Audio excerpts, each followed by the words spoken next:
Good morning students, my self Satish Kumar, lecture biology.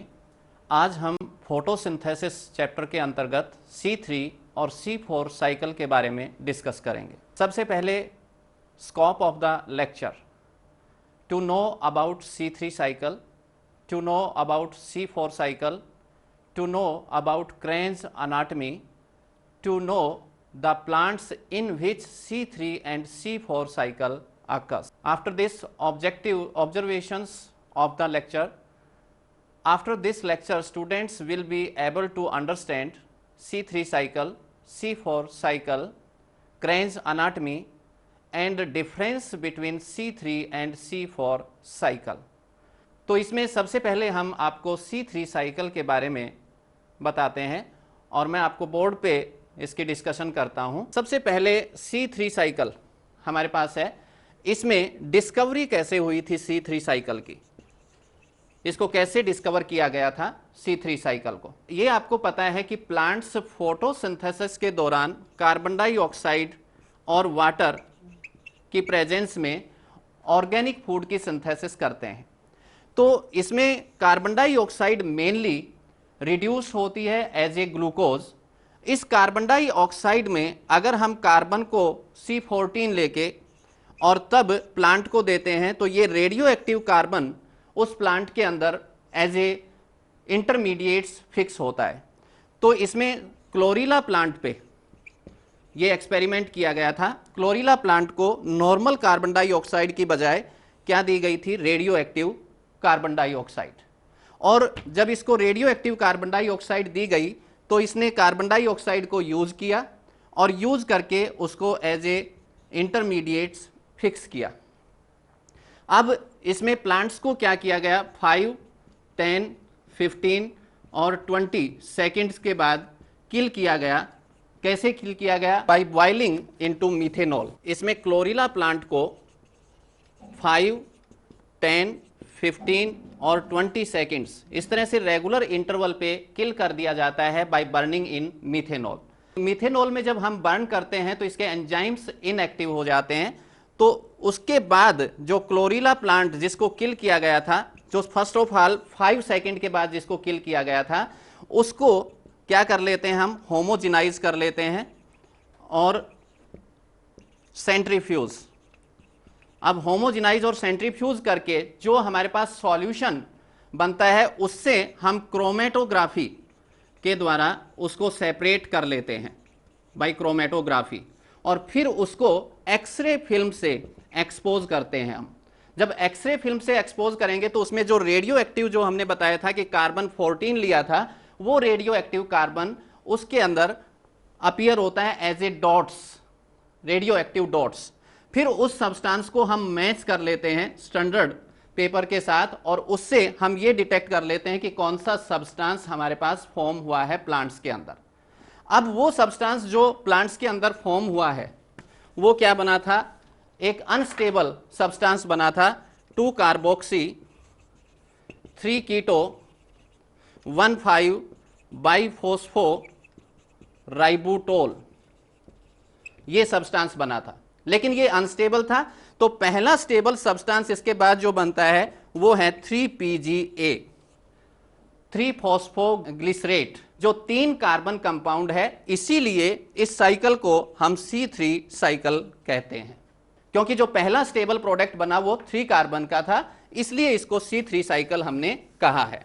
तो ये इसकी डिस्कवरी थी। ऑब्जर्वेशंस कैसे की, किस मेथड के द्वारा, जो ये मेथड अप्लाई किया था इसे हम क्या कहते हैं, ऑटो रेडियोग्राफी। अब हमारे पास C3 साइकिल पे हम चलते हैं। C3 साइकिल किसने डिस्कवर किया था, केल्विन एंड इट्स कोवर्कर्स जो थे, उन्होंने इसको स्टडी किया था और इसीलिए इसको C3 साइकिल को केल्विन साइकिल का नाम भी दिया जाता है। अब इसमें क्या था कि जो प्राइमरी एक्सेप्टर था कार्बन डाइऑक्साइड का, वो क्या होता है, RuBp। RuBp कार्बन डाइऑक्साइड को एक्सेप्ट करता है और इस फेज को हम पहला फेज मानते हैं और इसको हम क्या कहते हैं, कार्बोक्सिलेशन। दूसरा फेज जो इसमें आता है वो आता है रिडक्शन और तीसरा फेज हमारे पास जो आता है वो है रीजनरेशन ऑफ RUBP, क्योंकि ये एक साइक्लिक प्रोसेस है और साइक्लिक प्रोसेस में हमेशा जहां से इनिशिएशन होती है वहीं आके वो प्रोडक्ट दोबारा से रीजनरेट होता है।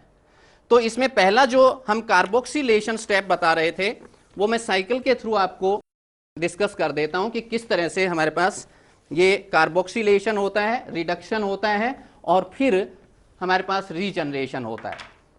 देखिए इसमें क्या है कि RUBP राइबोलोज 1,5 बाइफॉस्फेट। तो इसमें मैं बता रहा था आपको कि RUBP प्राइमरी एक्सेप्टर है कार्बन डाइऑक्साइड का।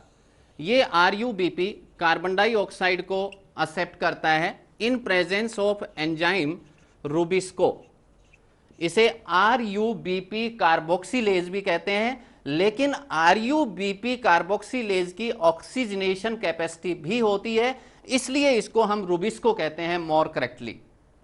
तो ये रूबिस्को एंजाइम RUBP कार्बोक्सिलेज की प्रेजेंस में कार्बन डाइऑक्साइड रिसीव की और पहला स्टेबल प्रोडक्ट क्या बनाया इसमें 3PGA 3 फॉस्फोग्लिसरेट।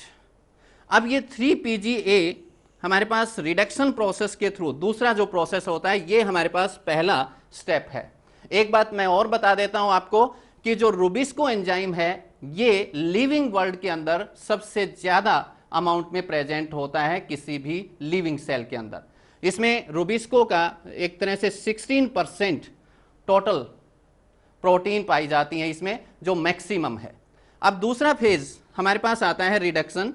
इस रिडक्शन प्रोसेस में क्या होता है कि ATP और NADPH यूज होते हैं और इसमें ADP प्लस NADP पॉजिटिव बनता है, रिड्यूस हो जाते हैं ये, और ये क्या बनाते हैं ट्राईफॉस्फेट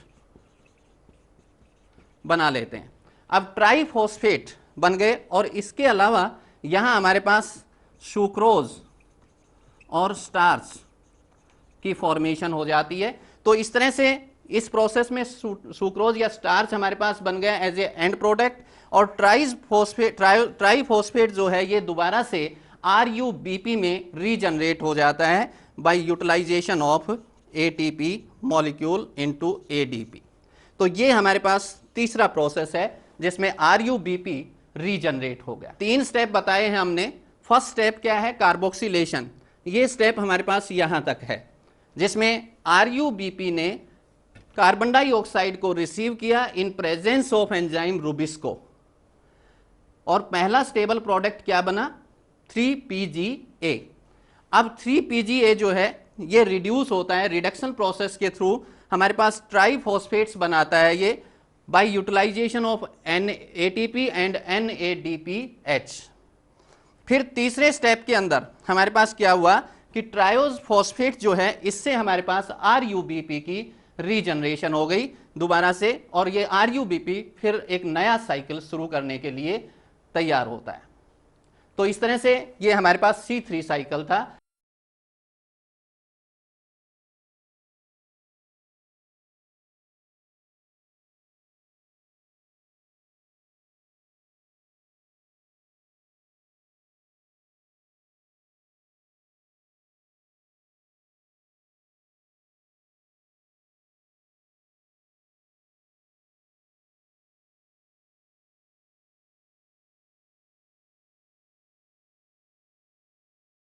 देखिए हमारे पास क्या है कि 6 RUBP मिलते हैं, उसमें बाद 6 कार्बन डाइऑक्साइड, फिर हमारे पास 18 ATP प्लस 12 NADPH2। यहां हमारे पास ये कंपोनेंट हो गए। अब इनका प्रोडक्ट क्या बनेगा, प्रोडक्ट में हमारे पास 6 RUBP रीजनरेट हो गए दोबारा से थर्ड प्रोसेस के तहत। फिर हमारे पास क्या बना, कार्बन डाइऑक्साइड फिक्स हो चुकी है एज ए ग्लूकोज, तो इसमें C6H12O6 ग्लूकोज मॉलिक्यूल बन गया। फिर हमारे पास 18 ATP जो यूज हुई हैं ये हमारे पास 18 ADP बनाएंगी, और 12 NADPH2 जो है ये 12 NADP पॉजिटिव। और इनऑर्गेनिक फॉस्फेट जो है रिलीज हो जाते हैं, क्योंकि एटीपी जो है वो एडीपी में कन्वर्ट हुई है। तो ये हमारे पास ओवरऑल रिएक्शन हो गई। तो इसमें सीधी सी बात ये है हमारे पास कि RuBP 6 carbon dioxide molecule, 6 RuBP 6 carbon dioxide molecule मिलके और हमारे पास क्या बना लिया इन्होंने, ग्लूकोज। तो ये हमारे पास ओवरऑल रिएक्शन है C3 साइकिल की। तो इससे आप समझ गए होंगे कि इस तरह से आरयूबीपी और कार्बन डाइऑक्साइड कार्बोक्सिलेशन प्रोसेस के तहत फिर रिडक्शन हुआ, उसमें हमारे पास ग्लूकोज बना और फिर एंड प्रोडक्ट हमारे पास दोबारा से रीजनरेशन ऑफ आरयूबीपी आ गया। तो ये C3 साइकिल था हमारा। उसके बाद हमारे पास आता है C4 साइकिल। नेक्स्ट जो साइक्लिक प्रोसेस है वो है C4 cycle. C4 cycle also called hatch and slack cycle, क्योंकि हैच एंड स्लैक दो साइंटिस्ट थे जिन्होंने इसको डिस्कवर किया था। अब इसमें बात ये आती है कि C4 साइकिल क्यों कहा गया है। देखिए, हैच एंड स्लैक ने ये ऑब्जर्वेशन की शुगर केन के अंदर कि जो फर्स्ट स्टेबल प्रोडक्ट जो बनता है इसके अंदर, फर्स्ट स्टेबल प्रोडक्ट वो हमारे पास क्या बनता है, OAA, ऑक्जेलो एसिटिक एसिड। और ये ऑक्जेलो एसिटिक एसिड 4 कार्बन कंपाउंड है हमारे पास, तो इसलिए इस साइकिल को क्या कहा है, C4 साइकिल। अब C4 साइकिल में किस में होता है C4 साइकिल विशेष तौर पे, ये ध्यान देने की बात है हमारे पास। देखिए, C3 साइकिल ज्यादातर डाइकोट्स में पाया जाता है, C4 साइकिल मोस्टली मोनोकोट्स में पाया जाता है। और मोनोकोट्स भी कैसे और कहां, और फ्यू डाइकोट्स में पाया जाता है। और किस कंडीशन में पाया जाता है ये, that will occurs in tropical conditions. Tropical conditions जहां हाई टेम्परेचर कंडीशंस होती है, वो क्या होता है कि C4 साइकिल में ज्यादा एनर्जी यूटिलाइज होती है, ज्यादा एटीपी यूटिलाइज होती है, इसलिए इसको ट्रॉपिकल कंडीशंस में ये साइकिल परफॉर्म होता है। हालांकि मेन पाथवे जो है ग्लूकोज सिंथेसिस का वो C3 साइकिल ही होता है हर प्लांट के अंदर, लेकिन C4 साइकिल साथ साथ इसमें परफॉर्म होता है। इसमें स्पेशल बात क्या है कि मोनोकोट्स जो होते हैं, या हम ये कहें कि C4 प्लांट्स जो होते हैं, उसमें लीफ के अंदर एक स्पेशल अनाटमी पाई जाती है, स्पेशल अनाटमी। और वो स्पेशल अनाटमी क्या है, इसमें क्या कंडीशंस होती हैं कि एक तो मीजोफिल सेल्स होती हैं इसके अंदर, मीजोफिल सेल्स। अब क्या होता है कि डाइकोट्स में ये डिफ्रेंशिएटेड होती हैं, जैसे अपर तो हमारे पास कंपैक्टली पैक्ड होती हैं, ये नीचे हमारे पास क्या होती हैं, स्पेशियस होती हैं, जिसे हम स्पॉन्जी पैरेन्काइमा कहते हैं। अपर जो कंपैक्टली होती हैं इसे पैलिसेड पैरेन्काइमा कहते हैं। लेकिन C4 प्लांट्स में ये जो मीजोफिल सेल्स है दैट इज नॉट डिफ्रेंशिएटेड, ये डिफ्रेंशिएटेड नहीं होती। यानी पैलिसेड और स्पॉन्जी पैरेन्काइमा के अंदर ये डिफ्रेंशिएट नहीं हो पाती, एक ही टाइप की सेल होती हैं, पैलिसेड पैरेन्काइमा। अब हमारे पास आता है कि ये और क्या बात है इसमें कि बंडल शीथ सेल जो होती हैं, bundle sheath cells also possess chloroplast.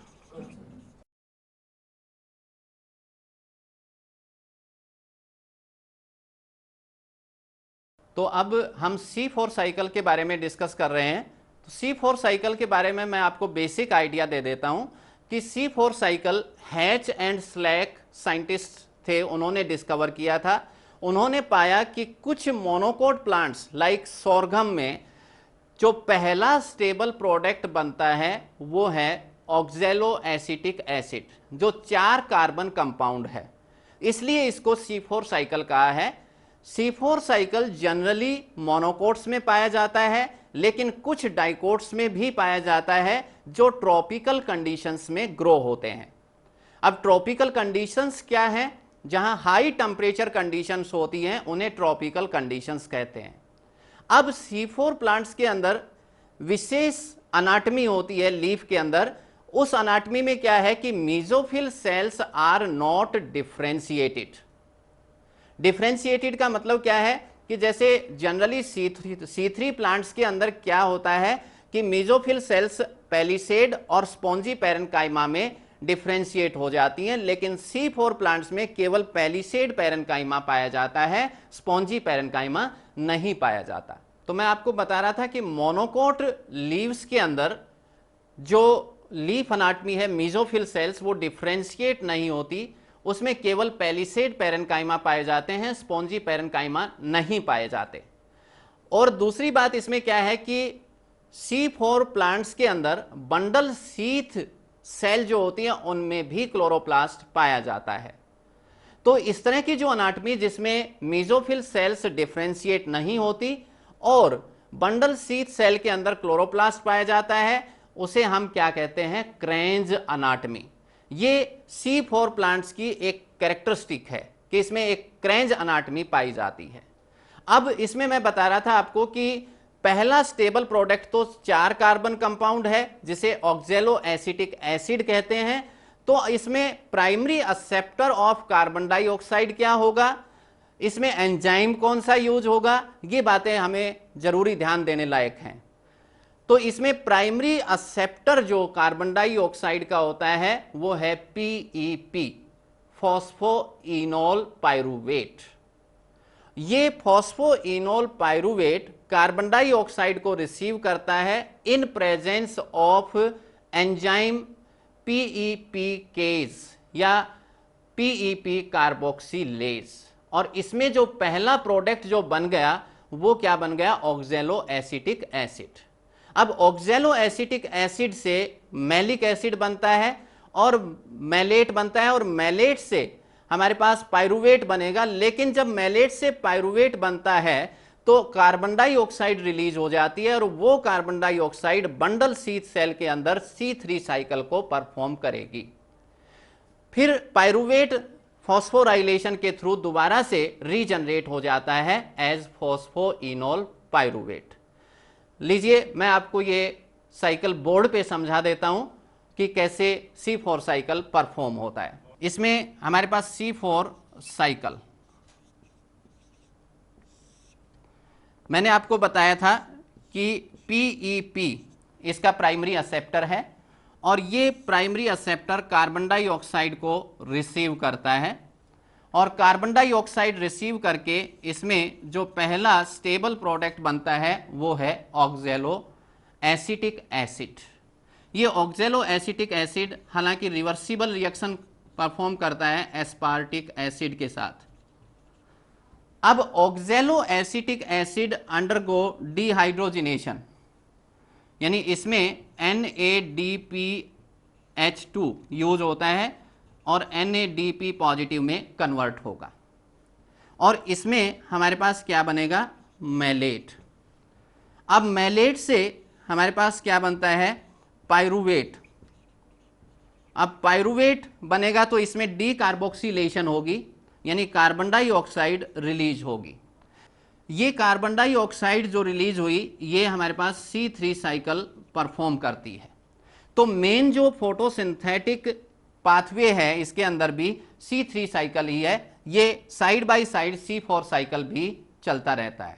अब पाइरूवेट जो है ये अंडरगो फॉस्फोराइलेशन और फॉस्फोराइलेशन के तहत ये ATP यूज करता है और इससे ADP बनता है और ये PEP रीजनरेट हो जाता है। तो इस तरह से हमारे पास C4 साइकिल में प्राइमरी एक्सेप्टर फॉस्फोइनोल पाइरूवेट, उसने कार्बन डाइऑक्साइड रिसीव की इन प्रेजेंस ऑफ एंजाइम पेप को PEP कार्बोक्सिलेज भी कह देते हैं और ये पहला स्टेबल प्रोडक्ट क्या बनाता है, ऑक्जेलो एसिटिक एसिड। फिर ऑक्जेलो एसिटिक रिवर्सिबल रिएक्शन भी शो करता है एस्पार्टिक एसिड के साथ। फिर हमारे पास oxaloacetic acid undergo dehydrogenation and form malate. Malate convert into pyruvate by process of decarboxylation. Carbon dioxide जो रिलीज हुई ये बंडल शीथ सेल में चली जाती है जहां C3 साइकिल परफॉर्म करती है। उसके बाद pyruvate undergo phosphorylation and there is regeneration of phosphoenol pyruvate. तो इस तरह से C4 साइकिल हमारे पास परफॉर्म हुआ। ये ध्यान दें कि C4 प्लांट्स के अंदर हमारे पास क्या होता है कि there is C4 cycle as well as C3 cycle perform together. चाहे वो C4 प्लांट है या C3 प्लांट हैं, सभी के अंदर C3 cycle as a main photosynthetic pathway perform होता है।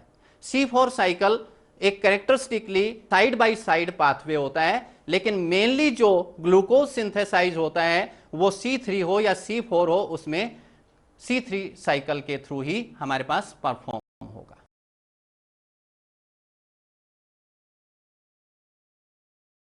तो ये हमारे पास C4 प्लांट्स थे। अब मैं एक बात और आपको बता देता हूं C4 प्लांट्स के बारे में।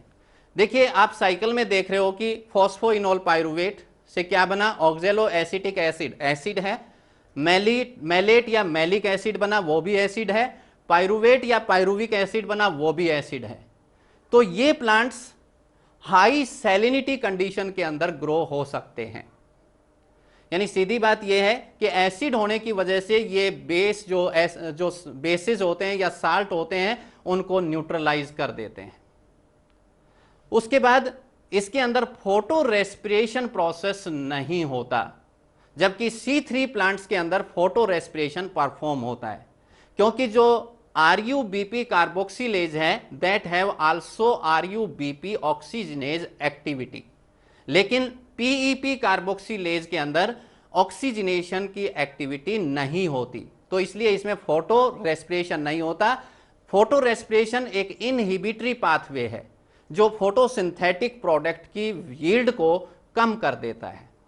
तो एक ये भी इसका एडवांटेज है कि इसमें फोटो रेस्पिरेशन नहीं होता। तीसरा जो एडवांटेज है कि ये हाई टेम्परेचर कंडीशंस में, मैंने बताया था ट्रॉपिकल प्लांट हैं तो हाई टेम्परेचर कंडीशन में ये ग्रो हो सकते हैं। अब कारण क्या है कि उसको ये न्यूलिफाइड कर देते हैं हाई टेम्परेचर को, क्योंकि इसमें पर carbon dioxide fixed there is use 5 ATP, 5 ATP use होते हैं। अब ये 5 ATP पर मॉलिक्यूल, जबकि C3 साइकिल के अंदर केवल 3 ATP पर कार्बन डाइऑक्साइड मॉलिक्यूल यूज होते हैं।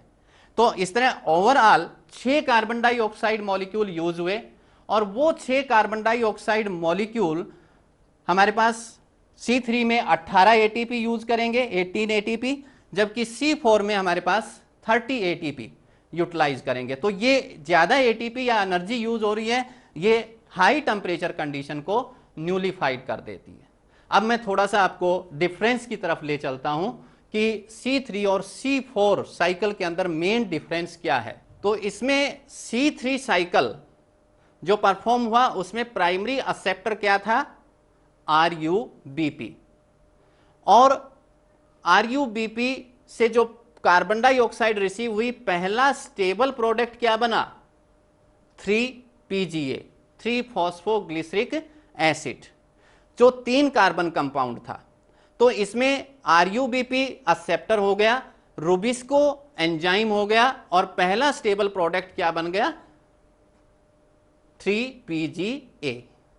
जबकि C4 साइकिल के अंदर क्या हुआ कि पहला जो प्राइमरी एक्सेप्टर है कार्बन डाइऑक्साइड का वो क्या है, PEP, फॉस्फोइनोल पाइरुवेट, और वो कार्बन डाइऑक्साइड को एक्सेप्ट करता है in presence of enzyme PEPCO, और पहला स्टेबल प्रोडक्ट क्या बना, ऑक्जेलो एसिटिक एसिड। तो इस तरह से प्राइमरी एक्सेप्टर दोनों में अलग अलग है, C3 में RuBP है, C4 के अंदर PEP है, जबकि जो एंजाइम है उसके अंदर रूबिस्को है, इसके अंदर पेप्को है। तीसरा जो पहला स्टेबल प्रोडक्ट बना वो उसमें 3PGA। तो इस तरह से C3 साइकिल के अंदर प्राइमरी एक्सेप्टर RuBP, C4 में क्या हुआ, PEP। एंजाइम कौन सा यूज हुआ C3 साइकिल में, रूबिस्को, जबकि C4 में पेप्को, और पहला स्टेबल प्रोडक्ट बना C3 में 3 carbon compound 3PGA, phosphoglyceric acid, और C4 प्लांट्स में ऑक्जेलो एसिटिक एसिड जो 4 कार्बन कंपाउंड है। तो इस तरह से प्राइमरी एक्सेप्टर, एंजाइम और फर्स्ट स्टेबल प्रोडक्ट दोनों में डिफरेंस आ गया हमारे पास कि क्या क्या होता है। उसके बाद दूसरा मेन डिफरेंस क्या है कि C3 साइकिल के अंदर टोटल ATP कितने यूज हुए, 18, क्योंकि पर carbon dioxide molecule 3 ATP use होते हैं। तो इस तरह से total 6 carbon dioxide molecule use हुए, तो उसमें हमारे पास 18 एटीपी यूज हो गए। जबकि C4 साइकिल के अंदर क्या होगा कि पर कार्बन डाइऑक्साइड मॉलिक्यूल फिक्स्ड कितने एटीपी चाहिए, 5। अब 5 एटीपी 6 कार्बन डाइऑक्साइड मॉलिक्यूल जब यूज होंगे तो कितने हो गए, दैट इज 30 एटीपी। तो इस तरह C4 प्लांट्स में 30 एटीपी यूज होते हैं, C3 में 18 एटीपी यूज होते हैं। तो ये हमारे पास मेन डिफरेंसेस हैं इसमें। और एक बात और मैंने आपको पहले ही बता दी है कि C3 में photo respiration can be performed, जबकि C4 प्लांट्स में फोटो रेस्पिरेशन नहीं होता। तो ये हमारे पास मेन डिफरेंसेस थे C3 और C4 साइकिल में। अब हमारे पास इसके मेन क्वेश्चंस जो शॉर्ट आंसर टाइप क्वेश्चन बनते हैं, विशेष तौर पे PMT पॉइंट ऑफ व्यू से भी और 1 marks question for exam point of view. तो इसमें primary acceptor of carbon dioxide in C3 plants क्या होगा, is what is the primary acceptor of carbon dioxide in C4 plants, what enzyme is used in C3 plants, और C4 plants में कौन सा enzyme होता है, first stable product C3 plants में क्या बनता है और C4 प्लांट्स में क्या बनता है, यानी what is the first stable product in C3 plants and what is the first stable product in C4 plants. उसके बाद लॉन्ग आंसर, इसमें शॉर्ट आंसर में आंसर टाइप क्वेश्चंस में एक और बात है कि व्हाट इज क्रेंज एनाटमी, बहुत ही इंपॉर्टेंट क्वेश्चन है ये, व्हाट इज क्रेंज एनाटमी।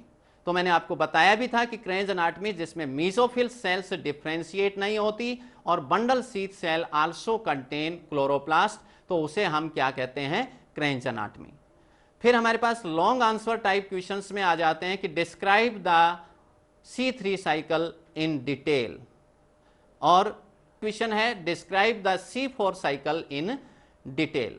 और तीसरा क्वेश्चन हम ले लेंगे कि what is the difference between C3 and C4 cycle. इसमें लास्ट में बच्चों मैं ये बता देता हूं कि इसमें मेनली अगर आपको साइकिल तैयार हो गया तो यू कैन डिस्क्राइब इट। तो लास्ट में मैं आपको कुछ क्वेश्चंस देता हूं, उनको डिस्कस भी करूंगा साथ साथ। पहले शॉर्ट आंसर टाइप क्वेश्चंस ले लेते हैं। इसमें सबसे पहला क्वेश्चन बनता है what is the primary acceptor of carbon dioxide in C3 plants. तो C3 प्लांट्स में मैंने आपको बताया था कि प्राइमरी एक्सेप्टर क्या होगा, RUBP, राइबुलोज 1,5 बाइफॉस्फेट। दूसरा क्वेश्चन आता है what is the primary acceptor of carbon dioxide in C4 plants. तो C4 प्लांट्स में भी मैंने आपको बताया था कि क्या होगा primary acceptor, PEP, phosphoenol pyruvate. उसके बाद name the enzyme used in C3 cycle during the carboxylation. तो तीसरा क्वेश्चन मैं डिस्कस कर रहा था आपको कि name the enzyme used in C3 plants during carboxylation, यानी कार्बोक्सिलेशन के दौरान पहला जो स्टेप होता है RUBP कार्बन डाइऑक्साइड को रिसीव करता है, तो एंजाइम का क्या नाम है उसका जो इसमें यूज होता है, उसका नाम है RUBP कार्बोक्सिलेज, और मैंने बताया था उसको रुबिस्को भी कहते हैं। उसके बाद name the enzyme in C4 plant cycle during the carboxylation process. उस एंजाइम का नाम क्या है, PEP कार्बोक्सिलेज, या पेप्को भी कह देते हैं और पेपकेज भी कह देते हैं। What is the first stable product formed during C3 cycle. तो पहला स्टेबल कैसा होगा C3 साइकिल का, कितने कार्बन कंपाउंड होगा, 3 कार्बन कंपाउंड।